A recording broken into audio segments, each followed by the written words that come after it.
Hey gang, Casey Arndt from Go the Distance Coaching here. I want to talk to you about transitions today. So recently I was at the Lake Pflugerville Triathlon, which is a little sprint and Olympic tri and aqua bike that happens here around Austin.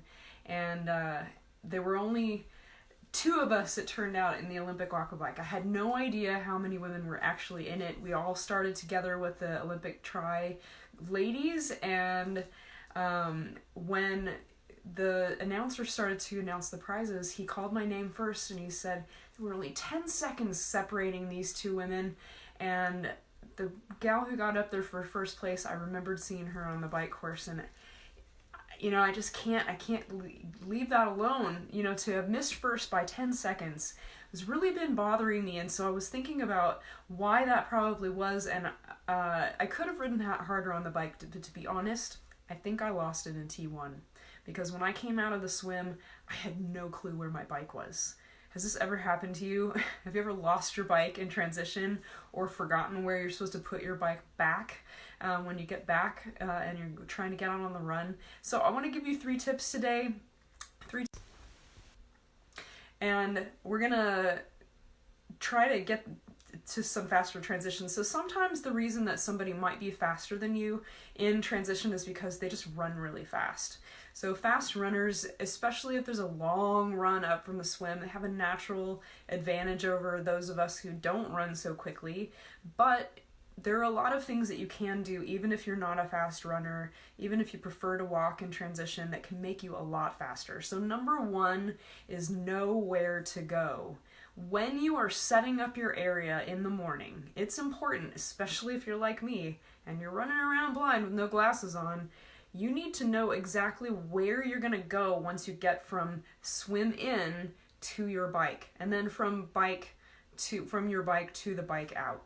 And what happened to me was I didn't walk all the way to the swim in and then walk to my bike from there. I just looked down, I kind of counted how many rows were there, but I didn't have a visual of how it looked. If you've ever gone for a run in a new place and you just did it the same direction every time, and then you went out another day and you did that loop backwards, you realize it looks completely different. It's like you never ran that way before, even though you just changed direction. It was like that for me that morning. So my best advice is know where you're going. Don't leave any question in your mind. Don't think, well, I'm just going to follow everybody to the bike out. I'm not really sure where it is. I'm going to figure it out. Know exactly where your bike is from the swim in. Know exactly where you're going to run your bike to. Know where you're going to come in. It may not be the same spot. And know where you're going to run out. So I would walk all of those little bits and pieces of the transition area.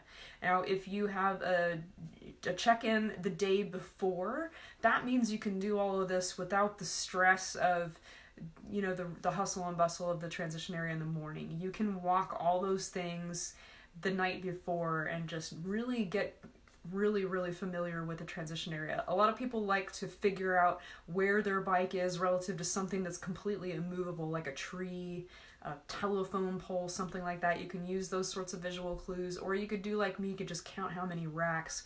But knowing what that looks like, I think counts for a lot too. So I definitely recommend walking it. All right, so that was know where to go. Number 2 is simplify.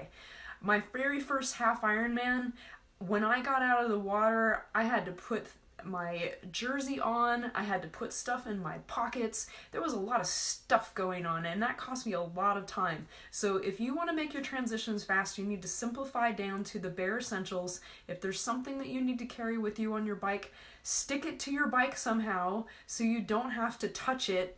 It's just going to be there for you. And then you need to practice this. You need to practice over and over and over again how you're going to get into your socks, how you're going to get into your shoes, so you can set those up in a way that makes it very fast.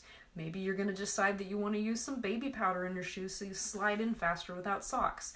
Maybe you're going to decide you don't want to use socks, and that was a new idea. You don't want to decide that the night before. That should be something that you practice for weeks and weeks before race day over your kind of bike length, so that you know that you can bike in those shoes without socks or run in those shoes without socks over your race distance, and you'll be fine.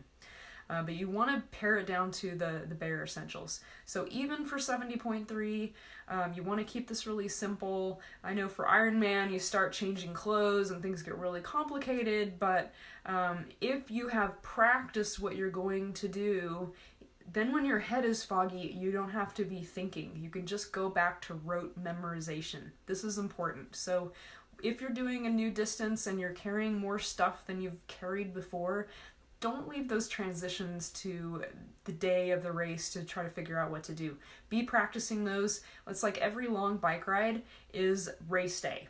All right. So when you get ready for that bike ride, you've got the same stuff in the same bag and you're just setting it up the same way. You're getting your shoes on at the end the same way, so that over and over and over again, you've got this rote memorization of how you're gonna get all that stuff together. And the same goes for your nutrition plan. You should be practicing that over and over again. Okay, so know where to go, simplify, and number 3, smooth is fast. Don't be rushing. If you're rushing, chances are you're not actually gonna save time. If you just slow down a little tiny bit so you can nail all of those little movements that you need to do and do them smoothly, you're going to be way faster than if you put this artificial rush on everything and then you fumble and everything gets harder.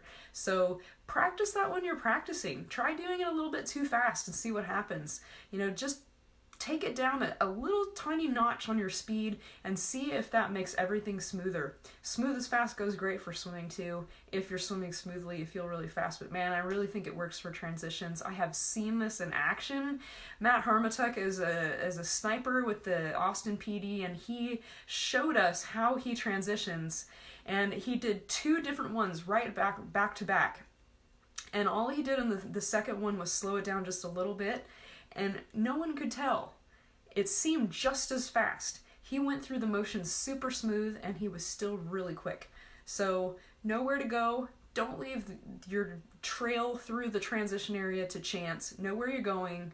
Simplify what you're going to do and practice the heck out of it. And then smooth is fast. Don't rush. Don't worry. Just do what you've practiced, and it's going to be awesome. Thank you guys so much for watching. I will not be here next week. I will be hanging out with my family in California, but I look forward to seeing you on here 2 weeks from now. Take care and happy triathloning. See you guys later. Bye-bye.